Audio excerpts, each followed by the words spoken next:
बागेश्वर धाम में पहुंचे बीजेपी के कई नेता। हिंदू राष्ट्र बनाने का कब होगा ऐलान? बीजेपी ने दे दिए संकेत। क्या हिंदू राष्ट्र बनाने की बीजेपी ने कर ली है तैयारी? 2024 के चुनाव में अब की बार हिंदू राष्ट्र की बारी।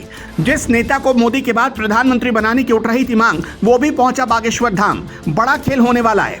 असदुद्दीन ओवैसी क्यों हो गए बेकाबू? क्यों कह रहे हैं बाबू बाबू? क्या हिंदू राष्ट्र बनाने की तारीख ओवैसी को पता चल गई? विपक्ष में मच गया घमासान, आ गया बहुत बड़ा उफान। क्या इस बार हिंदू राष्ट्र बनकर ही रहेगा?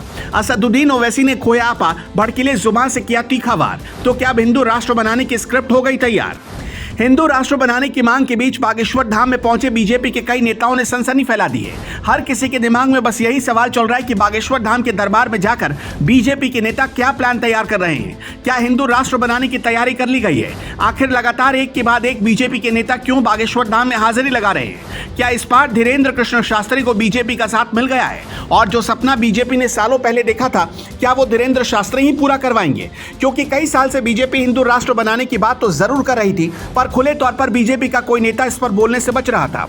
लेकिन जब से पंडित धीरेन्द्र कृष्ण शास्त्री ने हिंदू राष्ट्र बनाने की बात कही, तब से बीजेपी के कई नेता एक्टिव हो गए।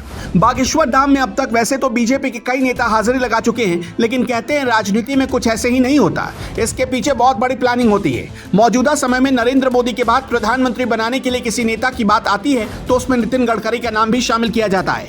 गौर से देखिए इस तस्वीर को। इतना बड़ा नेता बाबा के सामने हाथ जोड़कर खड़ा है और उनका आशीर्वाद ले रहा है। अब जरा इस दूसरी तस्वीर को भी देख लीजिए।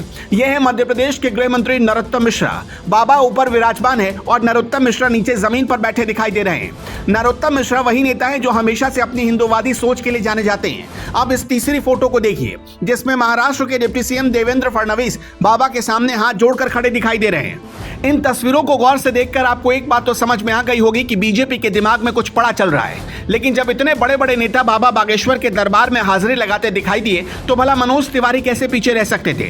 वो भी तपाक से बाबा के दरबार में पहुंच गए और वहां उन्होंने बाबा के समर्थन में कई भजन गाए। इसी बीच हिंदू राष्ट्र को लेकर मनोज तिवारी ने कहा कि पंडित धीरेन्द्र कृष्ण शास्त्री के हिंदू राष्ट्र वाले विचार बहुत अच्छे हैं। मतलब साफ है कि खुले तौर पर बीजेपी अभी हिंदू राष्ट्र के मुद्दे पर फ्रंट फुट पर खेलती हुई नहीं दिखाई दे रही है। लेकिन 2024 से पहले कुछ बड़ा ऐलान किया जा सकता है। इससे पहले योगी आदित्यनाथ भी अखंड भारत की बात कर चुके हैं। सनातन धर्म को ही राष्ट्रीय धर्म बता चुके हैं, जिसका सीधा सा अर्थ है कि योगी के दिमाग में भी कुछ ऐसा ही चल रहा है। हालांकि इस मामले पर अभी तक खुलकर कोई भी बीजेपी का नेता बोलने से बचता रहा है।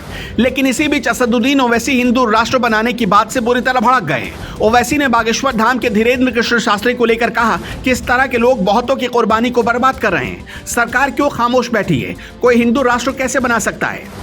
ये बकवास किया जा रहा है। इस देश में संविधान है और देश संविधान से चलता है।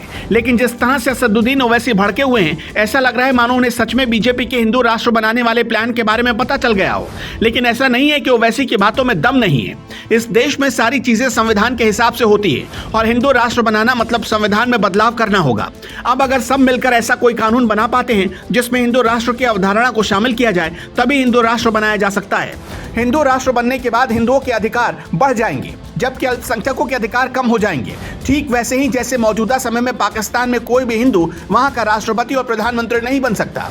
लेकिन भारत जैसे देश में ऐसा कर पाना बहुत ही कठिन है, क्योंकि संविधान की मूल आत्मा ही लोकतांत्रिक और धर्मनिरपेक्षता पर रखी गई है। हालांकि अभी देखने वाली बात होगी कि क्या बीजेपी भारत को हिंदू राष्ट्र बना पाएगी। आपको क्या लगता है, क्या भारत कभी हिंदू राष्ट्र बन पाएगा? इस पर अपनी राय बताना ना भूलें।